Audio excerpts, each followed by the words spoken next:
अच्छी सोच। एक आदमी बहुत अमीर था।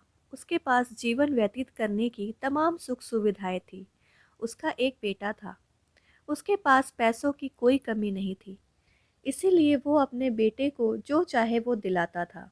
उसका बेटा अपना जीवन बहुत शांति से व्यतीत करता था। एक दिन इस आदमी ने सोचा कि मैं अपने बेटे को ये एहसास कराऊंगा कि तुम कितना शांति से तमाम सुख सुविधाओं के साथ अपना जीवन व्यतीत कर रहे हो।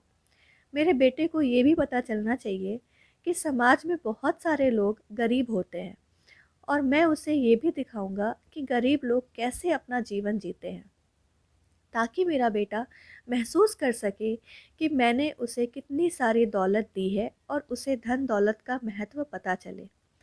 इसके बारे में सोचते हुए उस आदमी ने ये तय किया कि मैं अपने बेटे को एक दिन के लिए गांव लेके जाऊंगा।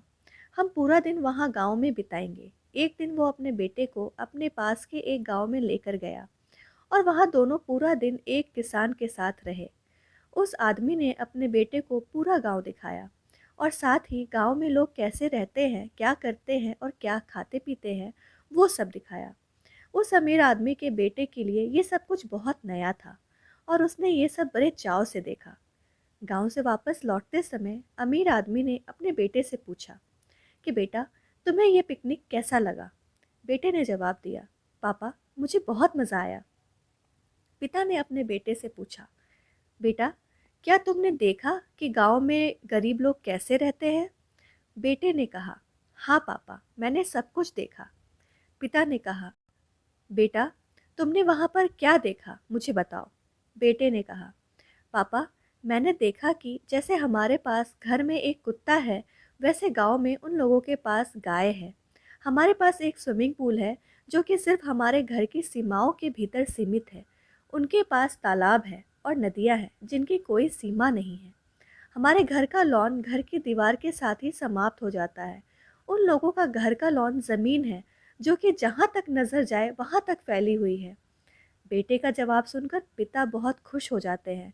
बेटे ने आखिर में पिता से सिर्फ इतना ही कहा, पापा, आपका बहुत बहुत धन्यवाद। आपने ये सब मुझे दिखाया और बताया और मुझे एहसास करवाया कि हम वास्तव में कितने गरीब हैं। बेटे की ये आखिरी बात सुनकर उसके पिता आश्चर्यचकित हो जाते हैं। दोस्तों, हमारे जीवन में हमारी सोच ही सबसे महत्वपूर्ण होती है।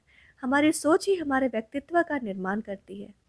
आशा करते हैं दोस्तों स्टोरी आपको पसंद आई होगी। पसंद आई हो तो लाइक शेयर सब्सक्राइब कीजिएगा और आपकी स्टोरी के लिए क्या राय है हमें कमेंट करके ज़रूर बताएं।